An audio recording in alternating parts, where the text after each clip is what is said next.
Hello students, हम presently fourth unit study कर रहे हैं, that is electromagnetic induction and alternating current.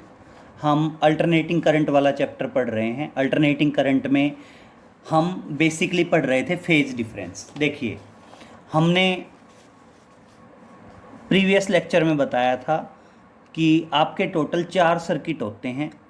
Circuit containing resistance only, circuit containing inductor only, circuit containing capacitor only, और एक होता है बेटा LCR सर्किट, जिसमें इंडक्टर, कैपेसिटर और रेजिस्टेंस तीनों चीज़ें लगी हों। अब क्या होगा बेटा, सब में अल्टरनेटिंग EMF की इक्वेशन तो सेम आएगी, लेकिन सबके अंदर अल्टरनेटिंग करंट क्या आएगा बेटा, अलग अलग आएगा। इसमें अल्टरनेटिंग करंट अलग आएगा, इसमें अल्टरनेटिंग करंट अलग आएगा, इसमें अल्टरनेटिंग करंट अलग आएगा। और देखिए, फिर यहाँ जो एंगल होता है ना बेटा, वो एंगल फेज को रिप्रेजेंट करता है। तो देखिए, रेजिस्टेंस के केस में EMF का फेज भी ओमेगा टी है और करंट का फेज भी ओमेगा टी है, और इसलिए हम कह देते हैं रेजिस्टेंस के केस में करंट और EMF के बीच का फेज डिफरेंस 0 होता है। देखो, EMF का फेज भी ओमेगा टी है और करंट का फेज भी क्या हो गया बेटा, ओमेगा टी हो गया। क्लियर। वहीं अगर मैं इंडक्टर की बात करूं तो इंडक्टर के केस में करंट आएगा बेटा I0 sign omega t minus pi by to. तो देखिए, यहाँ पे EMF का फेज हुआ ओमेगा टी, और बेटा करंट का फेज हुआ omega t minus pi by to. तो इसलिए आप क्या कह सकते हैं, करंट और EMF के बीच का phase difference pi by to है। और बेटा माइनस पाई बाई टू है, तो इसका मतलब क्या है, करंट पाई बाई टू के फेज से पीछे है। तो देखिए, ये ई नोट का फेज क्या है, ओमेगा टी, और करंट क्या हो गया, इससे 90 के फेज से पीछे हो गया। ठीक है। नेक्स्ट आया बेटा circuit containing capacitor only. Capacitor में E तो सेम था सब में, E is equal to E note sine omega T, और बेटा करंट क्या आ जाएगा, I is equal to I note sine omega T plus pi by two. और प्लस पाई बाई टू का मतलब क्या है, phase difference pi by two आ गया। लेकिन इस बार फेज डिफरेंस इस बार भी पाई बाई टू था, लेकिन यहाँ माइनस पाई बाई टू था, मतलब करंट पाई बाई टू से पीछे था। और इस बार प्लस पाई बाई टू आ गया, तो इसका मतलब करंट पाई बाई टू से आगे हो गया। क्लियर। अब एक पॉइंट समझिए बेटा, यस क्लियर करिए। ये फेज डिफरेंस मैंने इसमें क्या माना हुआ है, सब में EMF सेम लिया हुआ है और उसके बाद करंट को वेरी किया है। रेजिस्टेंस के केस में तो जो EMF की डायरेक्शन, करंट की वही डायरेक्शन। इंडक्टर के केस में करंट पीछे, कैपेसिटर के केस में करंट आगे। और अगर मान लीजिए मैं यही चीज़ ये कह दूं कि भाई आपने ना तीनों में करंट तो कांस्टेंट रखना है, तीनों में करंट तो क्या रखना है आपने, कांस्टेंट रखना है, I note I note I naught. और अब तीनों के केस में EMF बताओ।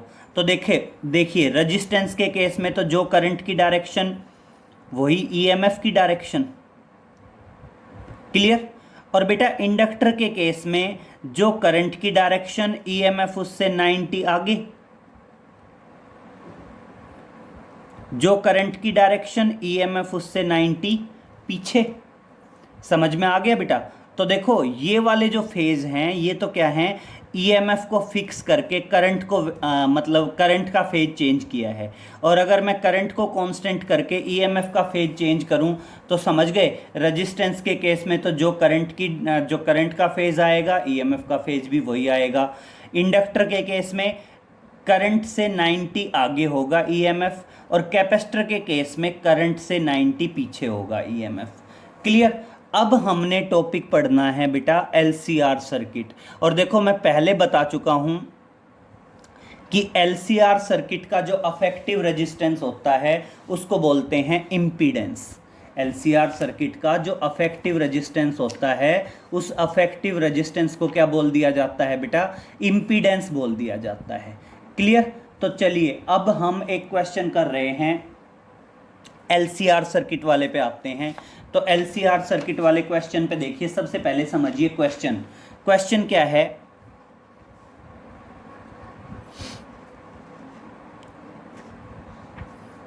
कैलकुलेट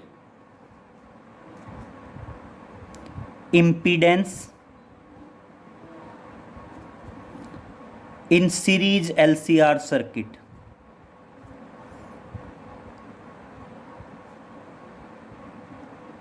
क्या है बेटा? Calculate impedance in series LCR circuit and also discuss and also the phase difference between current and EMF in series LCR circuit. समझिए बेटा, इंपॉर्टेंट क्वेश्चन है, काफ़ी इंपॉर्टेंट। वो कहता है, एक तो सबसे पहले इम्पीडेंस बताना है LCR सर्किट में, और दूसरी बात हमने फेज डिफरेंस बताना है किस किस का, करंट का और EMF का, किसके अंदर, इन LCR सर्किट। क्वेश्चन क्लियर हुआ बेटा क्या है? अब देखिए, सबसे पहले हम क्या कर लेते हैं बेटा, पेज को 2 पार्ट में डिवाइड कर लेते हैं, क्योंकि थोड़ा सा लेंदी टॉपिक है तो थोड़ा सा हमें अच्छे से कवर करके चलना पड़ेगा। तो समझिए बेटा, सबसे पहले स्टार्टिंग में आएगा बेटा बेसिक इंट्रोडक्शन। मैं यहाँ से शुरू कर रहा हूँ। सबसे पहले हेडिंग बनाएंगे इम्पीडेंस। सबसे पहले किसको डिफाइन करेंगे? इम्पीडेंस को डिफाइन करेंगे। इम्पीडेंस को जनरली कैपिटल Z से डिनोट किया जाता है। क्या बताओगे? It is the affective resistance, it is the affective resistance of LCR circuit. Impedance जो है बेटा, ये क्या है? अफेक्टिव रेजिस्टेंस है। किसका अफेक्टिव रेजिस्टेंस है? LCR सर्किट का। क्लियर हो गया? कोई LCR सर्किट है, उस LCR सर्किट का जो अफेक्टिव रेजिस्टेंस होगा उसको क्या कहेंगे? इम्पीडेंस कहेंगे। एंड क्या बताएंगे? It's measuring unit is, it's measuring unit is ohm. Clear? तो सबसे पहले बेटा हमने इम्पीडेंस को डिफाइन कर दिया। अब कहते हैं इम्पीडेंस को कैलकुलेट करो और फेज डिफरेंस भी बताओ। तो एक चीज़ तो क्लियर हो गई, हमें ये पता चल गया कि इम्पीडेंस क्या है। LCR सर्किट का जो अफेक्टिव रेजिस्टेंस है उसको इम्पीडेंस कहते हैं। तो देखिए, सबसे पहले क्या करोगे, एक सर्किट लोगे, inductor, capacitor and resistance. These are connected in series with each other by using the AC oscillator as shown in the figure. अब समझिए बेटा, हम एक सर्किट मानेंगे जिसमें inductor of inductance L, capacitor of capacitance C, register of resistance R connected in series with each other, एक दूसरे के साथ सीरीज में जुड़े हुए हैं। और बेटा सीरीज में जुड़े हुए हैं तो सब में वोल्टेज अलग अलग होती है। तो देखिए, आपने ये पढ़ा होगा ना, पैरेलल में वोल्टेज सेम होती है, सीरीज में वोल्टेज अलग अलग होती है।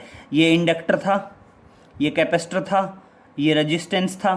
तो बेटा यहाँ पे जो वोल्टेज कंज्यूम होगी उसको क्या बोलेंगे? VL, that is voltage drop across inductor.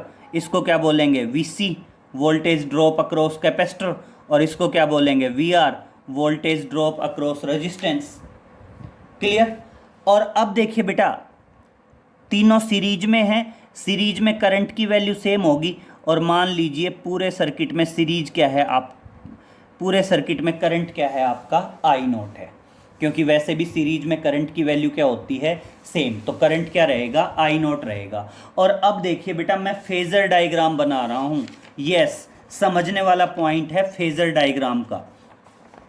इधर देखिए, मैंने अभी अभी डिस्कस किया था, अगर करंट की डायरेक्शन सेम रखी जाए या करंट का फेज सेम रखा जाए और EMF को वेरी किया जाए, तो देखिए यहाँ करंट सेम है I0, तो मैं स्टैंडर्ड करंट को लेके चल रहा हूँ। आप करंट का फेज सेम लेके चल रहे हो, इंडक्टर में भी, कैपेसिटर में भी और रेजिस्टेंस में भी। क्यों? क्योंकि करंट क्या है बेटा? सीरीज में सेम है, I0 I0 I0, तीनों में करंट सेम ले लिया। और अब बेटा तीनों की वोल्टेज वेरी करेंगे। तो देखिए, रजिस्टेंस के केस में जो ईएमएफ का फेज होता है वही करंट का फेज होता है, तो सीधी सी बात है रजिस्टेंस के केस में जो करंट का फेज होगा वोल्टेज या ईएमएफ का फेज भी वही होगा। तो देखिए यहाँ रजिस्टेंस के केस में अल्टरनेटिंग ईएमएफ ई नोट था और यहाँ पे रजिस्टेंस के केस में वोल्टेज क्या है वी आर, तो इसलिए ऑटोमेटिक वी आर भी क्या आएगा, सेम आएगा। जो आई नोट का फेज आएगा वही किसका आएगा, वी आर का फेज आएगा। फिर बात करते हैं बेटा कैपेसिटर के केस में। देखिए बेटा अगर ये कैपेसिटर के केस में आई नोट है तो कैपेसिटर के केस की जो वोल्टेज है वो 90 पीछे होती है।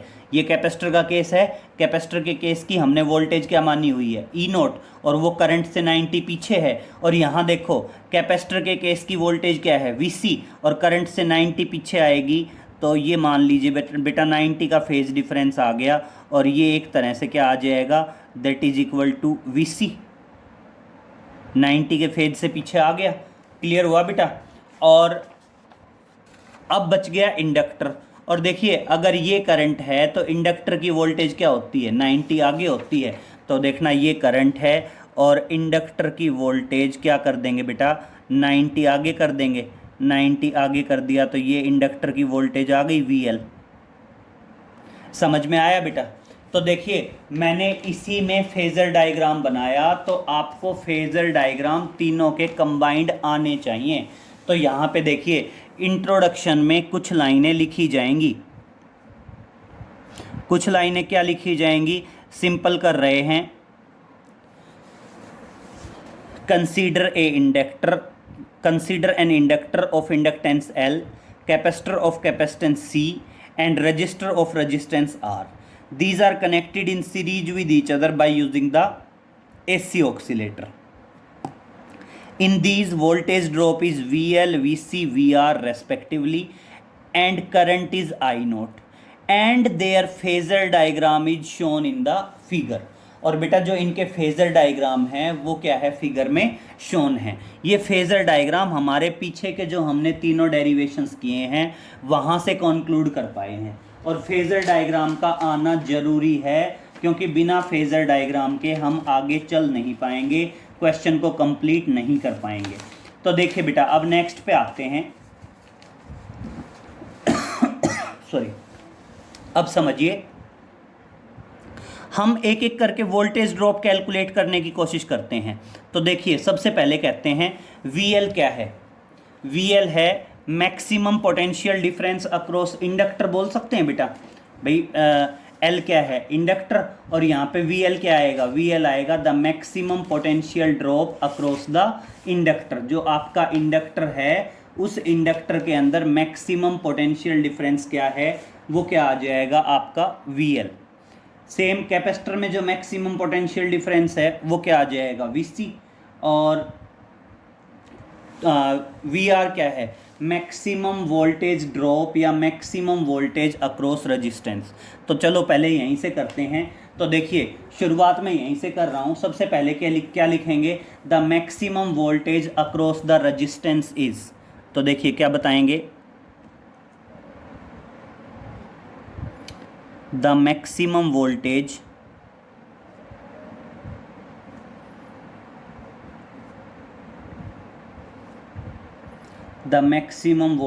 across resistance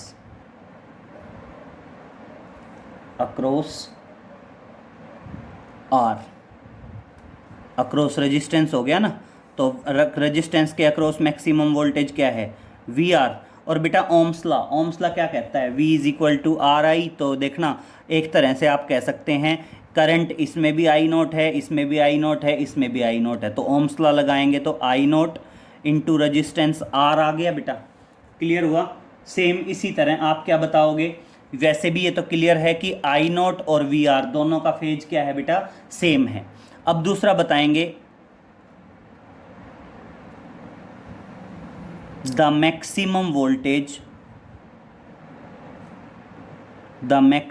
voltage across inductor L। Across resistance था, अब क्या ले लेते हैं, अक्रॉस इंडक्टर ले लो, कैपेसिटर ले लो। तो इंडक्टर की वोल्टेज क्या है VL। अब देखिए इंडक्टर में भी करंट तो आई नॉट है, लेकिन बेटा इंडक्टर का रेजिस्टेंस क्या होता है, बताया नहीं था, एक्सएल, जिसको हम क्या बोलते हैं, दैट इज इंडक्टिव रिएक्टेंस। कहने के लिए एक्सएल है, लेकिन ये अपने आप में क्या है बेटा, रेजिस्टेंस है। किसका रेजिस्टेंस है आपका, ये आपका इंडक्टर का रेजिस्टेंस है। और अब इसी तरह आया बेटा आपका the maximum voltage across capacitor. तो देखिए नेक्स्ट क्या आया, the maximum voltage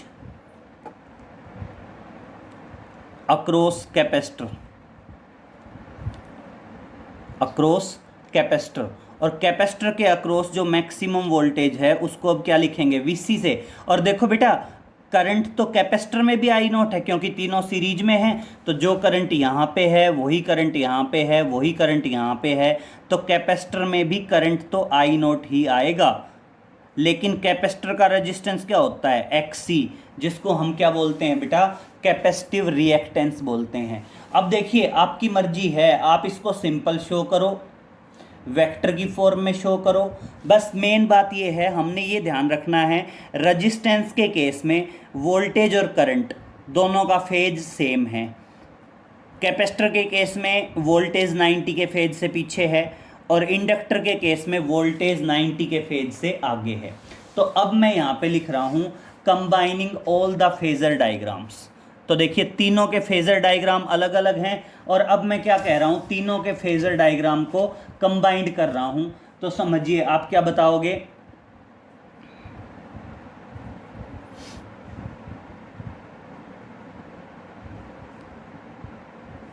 now combining phasor diagram. मैं क्या कर रहा हूँ, फेजर डायग्राम को कंबाइंड कर रहा हूँ। तो देखिए तीनों फेजर डायग्राम हैं, तीनों में आई नॉट तो सेम है, तो यस समझिए बेटा इंपॉर्टेंट है ये पॉइंट। यस देखिए बेटा तीनों में आई नॉट की डायरेक्शन तो है सेम। और अब देखिए बच गया क्या, V R, V C, V L. बेटा वी आर तो क्या आएगा, वी आर तो सेम आएगा, जो आई नॉट का है वही किसका है, वी आर। वी सी क्या है बेटा, वी सी 90 के फेज से पीछे है, और वी आर क्या है बेटा, 90 के फेज से आगे है। क्लियर हो गया। तो मैंने तीनों जो अलग अलग फेजर डायग्राम थे, तीनों फेजर डायग्राम को कंबाइंड कर दिया। और अगर बेटा तीनों फेजर डायग्राम को कंबाइंड कर दिया, अब वो क्या कहता है, यहाँ पे एक चीज़ देखिए, कैपेसिटर की वोल्टेज और सॉरी ये इंडक्टर रेजिस्टेंस की नहीं है, इंडक्टर की है, वी एल है ना, that is V L, voltage of inductor V L. अब एक बात समझिए बेटा, कैपेसिटर की जो वोल्टेज है और इंडक्टर की जो वोल्टेज है, दोनों के बीच में फेज डिफरेंस कितना है, 180 का। ये इधर है और ये इधर है। तो अगर 180 का फेज डिफरेंस है तो ये दोनों एक दूसरे में से सब्ट्रैक्ट होंगी। अगर मैं वेक्टर के केस में भी बात करूं तो वी एल और वी सी दोनों की डायरेक्शन एक दूसरे से अपोजिट है, और एक दूसरे से अपोजिट हैं, तो रिजल्टेंट क्या आएगा, या तो V L minus V C आएगा, और या क्या आएगा, V C minus V L. तो देखिए अगर आप क्या कहोगे,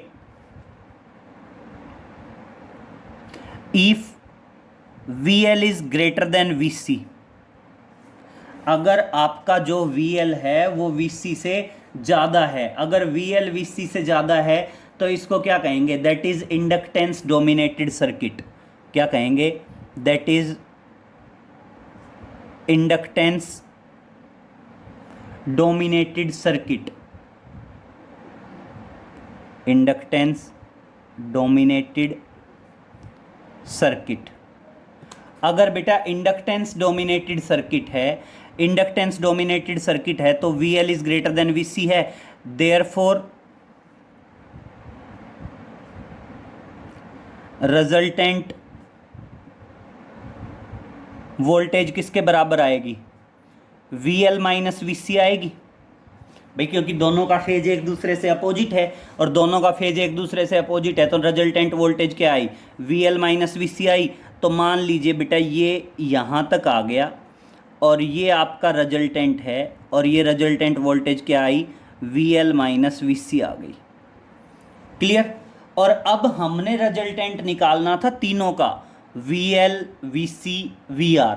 हमने किस किस का रिजल्टेंट निकाल दिया, VL और VC का तो रिजल्टेंट निकाल दिया। अब रिजल्टेंट किसके साथ निकालना पड़ेगा, VR के साथ। तो देखो अब हमने रिजल्टेंट निकालना है VL माइनस VC और VR का। तो आप क्या कर सकते हैं, सिंपल पैरेललोग्राम लॉ का यूज़ कर सकते हैं और पैरेललोग्राम लॉ का यूज़ करके आपका डायरेक्ट आ जाएगा। तो देखिए पैरेललोग्राम कंप्लीट करिए, ये यहाँ शिफ्ट हुआ और ये इधर आ गया। क्लियर हुआ बेटा ये मैंने कैसे बनाया, ये VR है, यहाँ तक VR है, तो ये भी अपने आप में क्या है VR। बेटा ये यहाँ से यहाँ तक VL माइनस VC है, तो ये भी ऑटोमेटिक क्या आ गया, VL माइनस VC हो गया। कहाँ से, ये इस पॉइंट को O मान लीजिए, तो ये भी अपने आप में क्या हो गया, VL माइनस VC हो गया। और अब पैरेललोग्राम आ गया, तो पैरेललोग्राम का जो डायगोनल होगा वो डायगोनल आपको क्या देता है बेटा, वो डायगोनल आपको नेट वोल्टेज देता है। ठीक है, तो आप इसको किसी भी तरह बोल सकते हैं जैसे आप कहना चाहें। तो अब आप क्या बताओगे, now from the diagram the resultant voltage will be. तो अब देखो क्या बताओगे,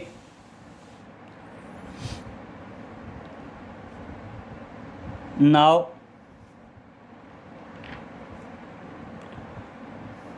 we have to find out a resultant voltage of VL minus VC and VR। देखो बेसिकली तो हमने स्टार्टिंग में वोल्टेज नेट वोल्टेज निकालनी थी VL VC और VR की। मैंने पहले रिजल्टेंट निकाल दी VL और VC की। रिजल्टेंट क्या आई, VL माइनस VC। और फिर इसकी रिजल्टेंट किसके साथ निकालेंगे, VR के साथ निकालेंगे। तो अब देखना, देयरफॉर नेट वोल्टेज, और इसलिए अब जो नेट वोल्टेज आएगी वो नेट वोल्टेज V किसके बराबर आएगी बेटा, नॉर्मल आप पैरेललोग्राम ला, ट्राइंगल ला, वेक्टर के केस में चलें तो उससे, और भाई ज्योमेट्रिकली फेजर डायग्राम से चलें तो उससे। अगर मैं VR और VL VC के बीच का एंगल बताऊं तो एंगल 90 है। तो देखना क्या आएगा, दैट इज अंडर रूट। क्या अंडर रूट आएगा, ए स्क्वेयर। ए स्क्वेयर की जगह तो क्या आएगा, VR का square plus B square. B square क्या आएगा बेटा, VL माइनस VC का होल स्क्वेयर। ठीक है भाई, नेट वोल्टेज V VR का square plus VL minus VC का होल स्क्वेयर और प्लस 2AB cos 90 जीरो हो जाएगा। भाई आप जैसे नॉर्मल ट्राइंगल ला का, भाई अगर वेक्टर के केस में बात कर रहे हैं बेटा तो हम यहाँ पे पैरेललोग्राम ला यूज़ कर सकते हैं, A square plus B square plus 2AB cos angle 90 और कोस 90 की वैल्यू 0। तो आगे के सारे टर्म्स क्या हो जाएंगे, स्किप हो जाएंगे। तो आप कभी भी ध्यान रखना, LCR सर्किट में जब भी आप नेट वोल्टेज निकालोगे तो LCR सर्किट की नेट वोल्टेज इसी पैटर्न से निकलेगी। अगर कभी भी आप LCR सर्किट की नेट वोल्टेज निकालोगे, देखो जनरली क्या होता है बेटा, जनरली अगर मान लीजिए आप कोई भी एक सर्किट लेते हो जिसमें हम मान लीजिए 3 रेजिस्टेंस लेते हैं और किसी बैटरी से जोड़ते हैं, और यहाँ वोल्टेज V1, यहाँ वोल्टेज V2, यहाँ वोल्टेज V3, सर्किट का नेट करंट होता है I। तो वहाँ पे टोटल नेट वोल्टेज क्या आती है, V1 plus V2 plus V3 होती है, क्योंकि हर एक की वोल्टेज ऐड करते जाओ नेट वोल्टेज मिल जाएगी। लेकिन बेटा जब सीरीज LCR सर्किट हो, और सीरीज LCR सर्किट में इंडक्टर हो, कैपेसिटर हो, रजिस्टेंस हो, और हमने किससे जोड़ रखा हो, AC ऑक्सीलेटर से जोड़ रखा हो, VL हो, VC हो, VR हो, तो ऐसा नहीं है कि आप नेट वोल्टेज बता दोगे VR plus VL plus VC ना, ये गलत हो जाएगा बेटा। इस केस में नेट वोल्टेज क्या आएगी, अंडर रूट वी आर का square plus V L minus V C का होल स्क्वायर। क्लियर, या फिर V C minus V L, वो कोई फर्क नहीं पड़ता। तो क्लियर हुआ बेटा, ये नेट वोल्टेज आ गई। अब नेक्स्ट पॉइंट समझिए बेटा, नेक्स्ट पॉइंट इंपॉर्टेंट है काफ़ी। मैं क्या कर रहा हूँ, सबकी वैल्यू रख रहा हूँ करंट की फॉर्म में। हमारे पास वी आर की वैल्यू है, हमारे पास वी एल की वैल्यू है, ये है ना यहाँ और यहाँ, और हमारे पास वी सी की वैल्यू है। बस बात क्या है, वी क्या है बेटा, पूरे सर्किट की नेट वोल्टेज।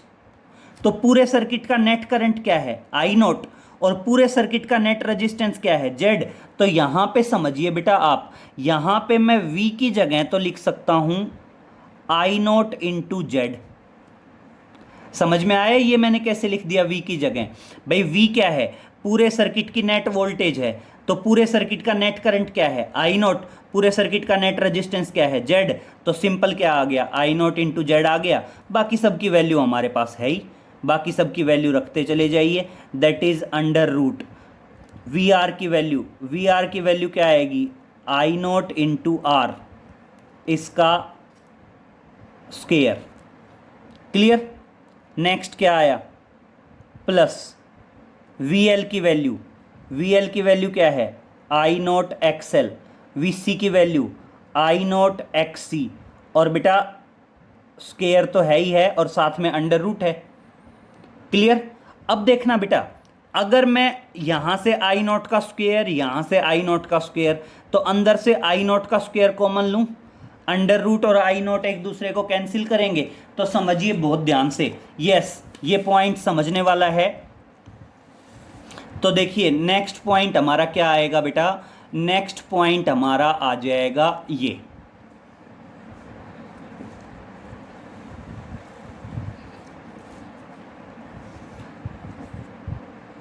नेक्स्ट पॉइंट मैं यहां डील कर रहा हूं। अब नेक्स्ट पॉइंट समझिए,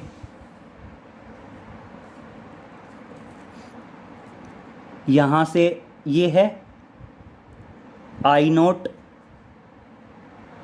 जेड, और देखिए बेटा मैं चाहूं तो अंदर से आई नोट का स्क्वायर कॉमन लूं, स्क्वायर और अंडर रूट कैंसिल करेगा, तो बाहर आई नोट आएगा, और बाहर आई नोट आएगा तो अंदर क्या बच जाएगा, अंदर बच जाएगा अंडर रूट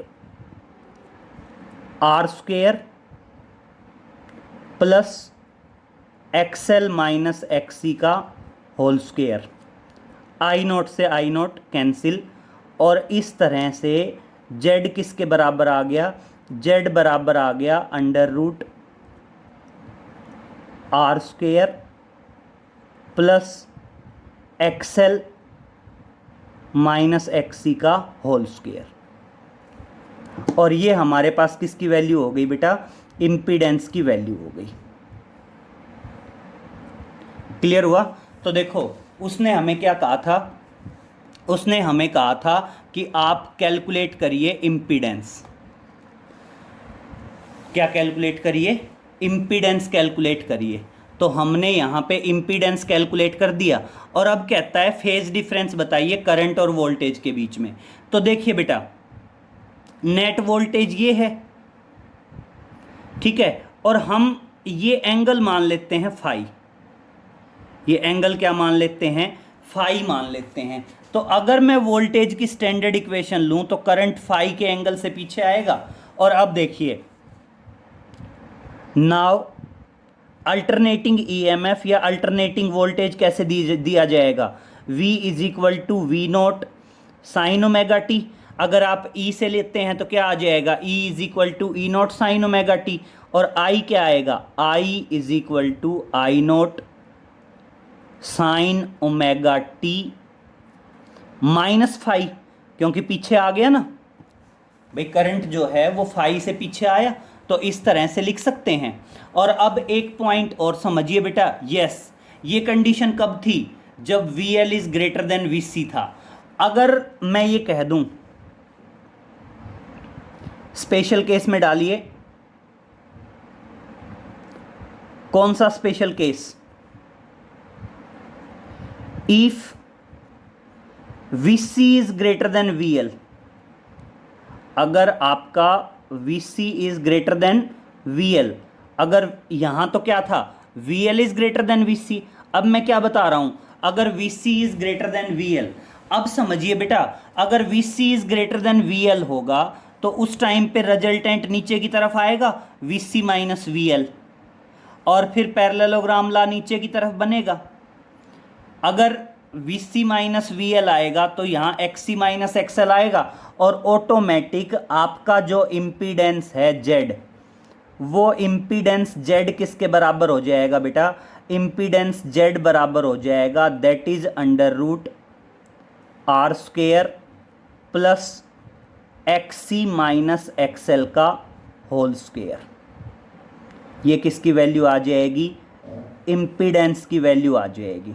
और उस टाइम पे ऑटोमेटिक आपके फेज डिफरेंस क्या आएगा, V is equal to V naught sine omega T, और I is equal to I naught sine omega T, और प्लस फाई आएगा, क्योंकि इस बार फिर नेट वोल्टेज कहाँ आएगी, नीचे, और करंट क्या हो जाएगा बेटा, उससे आगे हो जाएगा फाई के फेज से, तो उस टाइम ऑटोमेटिक क्या आ जाएगा बेटा, ऑटोमेटिक आ जाएगा प्लस फाई। ये कब केस है, जब VC is greater then VL। VC is greater then VL का मतलब क्या है बेटा, ये है that is capacitance dominated circuit, dominated circuit, इसको क्या बोलते हैं, that is capacitance dominated circuit. Next point पे आए बेटा, नेक्स्ट दूसरा स्पेशल केस है। दूसरा स्पेशल केस क्या कहता है, ऐसा भी तो हो सकता है दोनों बराबर वोल्टेज कंज्यूम करें, VL is equal to VC, जितनी वोल्टेज VL ने की उतनी ही VC ने की, तो रिजल्टेंट VL माइनस VC कर दो, चाहे VC माइनस VL, जीरो होना है, जीरो होना है, तो ये चीज़ ख़त्म, और ऑटोमेटिक Z किसके बराबर आ जाएगा, ऑटोमेटिक Z बराबर आ जाएगा R के। और एक बात समझ लीजिए बेटा, अगर Z R के बराबर आया तो फिर ऑटोमेटिक आपका फेज डिफरेंस रेजिस्टेंस वाला लिखा जाएगा, और हम पहले ही पढ़ चुके हैं कि रेजिस्टेंस के केस में जो वोल्टेज का फेज होगा वही करंट का फेज होगा, तो ऑटोमेटिक करंट भी क्या आ जाएगा, I is equal to I note sine omega T आ जाएगा। और बेटा अगर VL is equal to VC होता है तो इसको बोला जाता है बेटा that is series resonance circuit, इसे क्या बोला जाता है, that is series resonance circuit. Clear हुआ बेटा। तो देखिए इंपॉर्टेंट टॉपिक है, एक बार रिपीट कर देते हैं। सबसे पहले तो आप बताओगे कि भाई इम्पीडेंस कैलकुलेट करिए LCR सर्किट में, और फिर आप फेज डिफरेंस भी कैलकुलेट करिए करंट और EMF के बीच का। ठीक है, तो देखिए सबसे पहले इम्पीडेंस क्या बता दोगे, effective resistance of LCR circuit is known as impedance. ठीक है, LCR सर्किट का जो अफेक्टिव रेजिस्टेंस होता है उसको इम्पीडेंस बोलते हैं। एंड बेटा इम्पीडेंस को किससे डिनोट करेंगे, Z से डिनोट करेंगे। और बेटा कहो चाहे कुछ भी, लेकिन है तो रेजिस्टेंस, और रेजिस्टेंस है तो मेजरिंग यूनिट क्या रहने वाली है, ओम रहने वाली है। क्लियर। अब देखिए तीनों सीरीज में हो गए, VL VC VR, मतलब सॉरी LCR, तीनों सीरीज में है, AC ऑक्सीलेटर से कनेक्ट कर दिया। बेटा सीरीज में करंट तो सेम होता है, तो करंट तो आया I नोट, लेकिन वोल्टेज अलग अलग आएगी, VL VC VR, आ गई वोल्टेज अलग अलग। अब देखिए सबसे इम्पोर्टेंट पॉइंट है, तीनों के फेज डायग्राम बनाने हैं। इसका भी फेज डायग्राम बनाना है, इसका भी फेज डायग्राम बनाना है, इसका भी फेज डायग्राम बनाना है। अब फेज डायग्राम कहाँ से बनेंगे बेटा, फेज डायग्राम बनेंगे, हमने जो आपका जो प्रीवियस लेक्चर था उसमें हमने तीनों टॉपिक किए थे उनके बनेंगे। तो देखिए करंट सेम है, I note I note I note. बेटा रेजिस्टेंस के केस में जो करंट का फेज है वही वोल्टेज का, इसलिए VR यही आया। बेटा कैपेसिटर के केस में वोल्टेज 90 के फेज से पीछे होती है, इसलिए नीचे की तरफ आ गया। और बेटा इंडक्टर के केस में वोल्टेज 90 से आगे होती है, इसलिए ऊपर की तरफ आ गया। अब बेटा नॉर्मल ओम्स लॉ लगाना है, करंट I नोट है, रजिस्टर का रेजिस्टेंस R होता है, तो इसलिए रेजिस्टेंस की वोल्टेज क्या आएगी, आई नॉट आर आ जाएगी। बेटा कैपेसिटर की वोल्टेज क्या आएगी, आई नॉट इंटू कैपेसिटर का रेजिस्टेंस। और देखिए बेटा कैपेसिटर का रेजिस्टेंस क्या होता है, कैपेसिटर का रेजिस्टेंस होता है एक्सी, तो कैपेसिटर की वोल्टेज क्या आएगी, आई नॉट एक्सी। इंडक्टर की वोल्टेज क्या आएगी, आई नॉट एक्सएल। यहाँ पे एक्सएल और एक्सी क्या है, resistance of inductor, resistance of capacitor, जिसको बोलते क्या हैं, जिसको बोलते हैं inductive reactance and capacitive reactance. अब समझिए बेटा वो तीनों के फेजर डायग्राम को कंबाइंड कर रहा है। आई नॉट इधर ही वी आर आया, इधर वी एल आया और इधर क्या आया बेटा, वी सी आया। तो देखिए V L V C V R तीनों का रिजल्टेंट निकालना था। तो पहले वो कहता है अगर V L is greater than V C हो, अगर आपका V L is greater than V C हो तो ये क्या बन जाता है बेटा, इंडक्टेंस डोमिनेटेड सर्किट बन जाता है। तो वी एल और वी सी दोनों अपोजिट फेज में है, दोनों का रिजल्टेंट क्या आएगा, we L minus V C आएगा। दोनों का रिजल्टेंट क्या आएगा, we L minus V C हो जाएगा। अब वो कहता है we L minus V C और वी आर इन दोनों का रिजल्टेंट निकालना है। इन दोनों का रिजल्टेंट निकालने के लिए अगर आप वेक्टर के केस की बात करते हो तो पैरेललोग्राम कंप्लीट कर लो, अदरवाइज ज्योमेट्रिकली भी निकाल सकते हैं। तो अब V L minus V C और वी आर इनकी नेट वोल्टेज आई वी, और देखो क्या आएगा, वी आर का square plus V L minus V C का whole square plus 2 V R V L minus V C into cos of the angle between them. और इन दोनों के बीच का एंगल क्या है, 90, और कोस 90 की वैल्यू क्या हो जानी है बेटा, 0 हो जानी है। तो ऑटोमेटिक मैंने आगे का स्टेप लिखा नहीं, फिर बेटा सबकी वैल्यू रख दी, वी आर की, वी एल की, वी सी की, ये तीनों वैल्यूज़ हमारे पास थी। प्रॉब्लम थी बेटा वी की वैल्यू की। अब देखिए यहाँ पे वी क्या है, पूरे एलसीआर सर्किट की नेट वोल्टेज है। तो ओम्स लॉ लगाऊंगा तो पूरे नेट एलसीआर सर्किट का नेट करंट आई नोट और पूरे एलसीआर सर्किट का नेट रेजिस्टेंस जेड, तो वी की जगह क्या लिख दिया, आई नोट जेड। पूरी इक्वेशन को थ्रो आउट आई नोट से डिवाइड किया तो ऑटोमेटिक आ गया Z, that is impedance R square plus XL minus XC का होल स्क्वेयर। और अब देखिए बेटा ये वोल्टेज है और करंट इससे फाई एंगल पीछे है, करंट इससे कितना पीछे है, फाई एंगल पीछे है। और फाई एंगल पीछे है तो इसलिए मैंने करंट में क्या लगा दिया, माइनस फाई लगा दिया, sine omega t minus phi. वैसे यहाँ से आप फेज डिफरेंस भी निकाल सकते हैं। अगर मैं कहता हूँ फाई की वैल्यू निकालो तो क्या निकालेंगे, टेंजेंट फाई, और टेंजेंट फाई क्या आएगा, परपेंडिकुलर अपॉन बेस। परपेंडिकुलर क्या है, we L minus V C, और बेस क्या है, वी आर। तो यहाँ से आप टेंजेंट फाई की वैल्यू भी निकाल सकते हैं।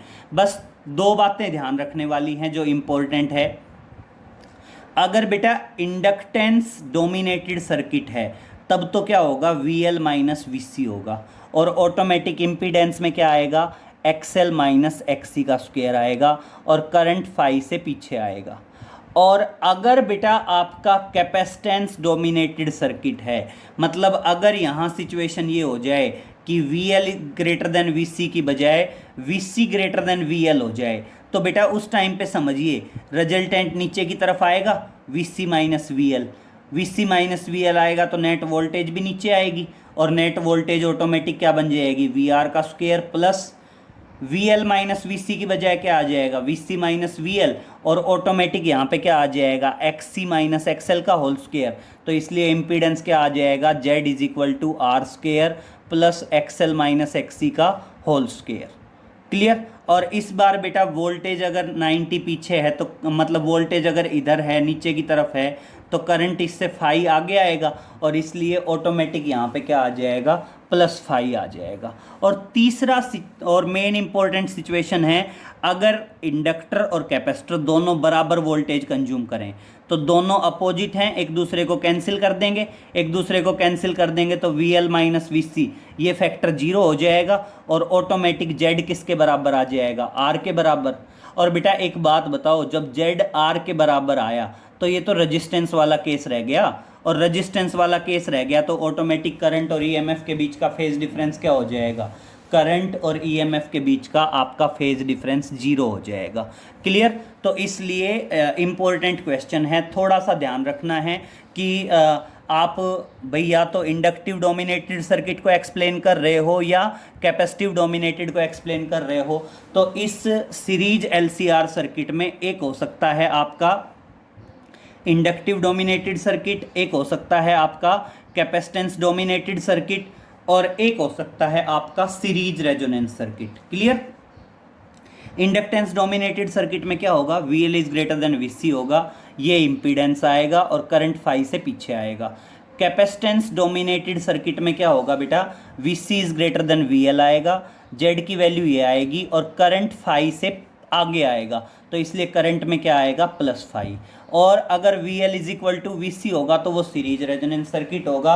Z किसके बराबर आ जाएगा, R के बराबर आ जाएगा, और उस टाइम ऑटोमेटिक वोल्टेज और करंट जो है बेटा, दोनों के बीच का फेज डिफरेंस क्या हो जाएगा, 0। क्लियर? तो इस तरह से बेटा हमने अब चारों सर्किट पढ़ लिए हैं। चारों सर्किट कौन कौन से पढ़ लिए हैं, रजिस्टेंस, इंडक्टर, कैपेसिटर और एलसीआर। प्रीवियस लेक्चर में हमने ये तीनों पढ़े थे, आज वाले लेक्चर में हमने ये पढ़ लिया। और इसीलिए देखो मैंने करंट में यहाँ omega T plus minus phi दोनों लिखे थे। प्लस माइनस फाई मतलब एक इंडक्टिव डोमिनेटेड सर्किट के लिए और एक किसके लिए, कैपेसिटिव डोमिनेटेड सर्किट के लिए। और अब बेटा मैं नेक्स्ट लेक्चर में करूँगा एवरेज पावर। तो एवरेज पावर के लिए मेरे को चारों के रिजल्ट याद होने चाहिए, तभी हम एवरेज पावर निकाल पाएंगे। और बेटा इसको पॉज करके वीडियो को आप अच्छे से नोट कर लीजिए, टॉपिक काफ़ी इम्पोर्टेंट है। वीडियो को पॉज करिए और इसको एलसीआर सर्किट को अच्छे से नोट कर लीजिए। ओके, थैंक यू बेटा, नेक्स्ट लेक्चर में मिलते हैं।